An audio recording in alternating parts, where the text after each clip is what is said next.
Qu'est-ce qui fait de moi un membre du corps de Christ? Si le Seigneur me donne une révélation concernant le corps, quel effet cela produira en moi? Est-ce que c'est parce que j'ai simplement vu quelque chose que je n'avais jamais vu auparavant, que j'ai une connaissance plus grande de la vérité? Ou bien cette révélation sera-t-elle révolutionnaire?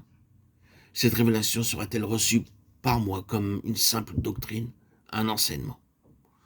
Ou deviendra-t-elle quelque chose de subjectif en moi, en produisant un réel changement? Je vous assure que lorsque vous aurez vu cette chose, cela vous révolutionnera. Quelque chose se réalisera. Qu'est-ce qui fait de moi un membre du corps? Ce n'est pas quelque chose que je peux faire, ce n'est pas une chose que je peux expérimenter. La seule chose qui fasse de moi un membre du corps de Christ, c'est Christ en moi. C'est ce qui m'en confère le titre et qui fait de moi un membre du corps. Si cela ne nous fait rien de considérer des illustrations matérielles, remémorons-nous encore ce pain. Ce pain n'est pas issu de vous-même, il ne vous ressemble pas du tout. Il en est de même d'un homme qui serait membre du corps de Christ. C'est une image, c'est comme si ce morceau de pain qui est en vous faisait de vous un membre du corps. Le corps de Christ, c'est Christ.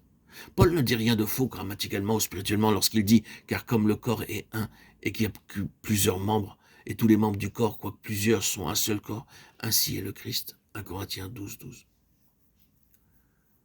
Je pense que certains d'entre nous aimeraient apporter une modification.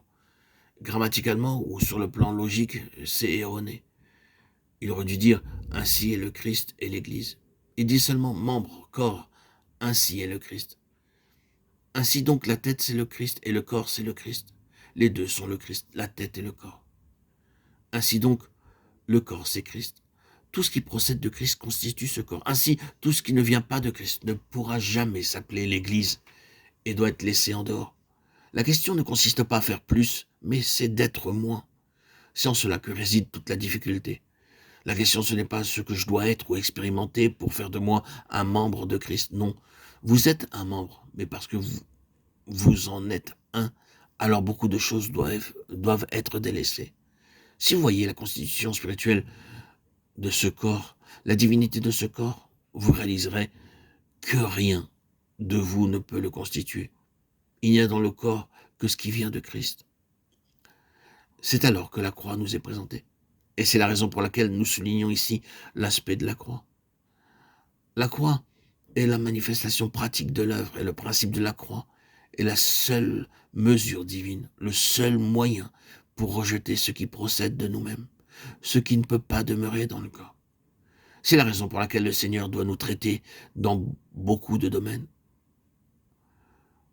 Je ne parle pas ici des péchés, je pense que ce serait rester à un niveau trop bas. J'espère que nous avons dans un certain sens dépassé ce stade. Ce que je voudrais dire, c'est que nous ne pourrons jamais apporter dans le corps ce qui vient de nous-mêmes, notre tempérament ou notre savoir-faire par exemple. Vous verrez que Dieu vous touchera dans ce domaine.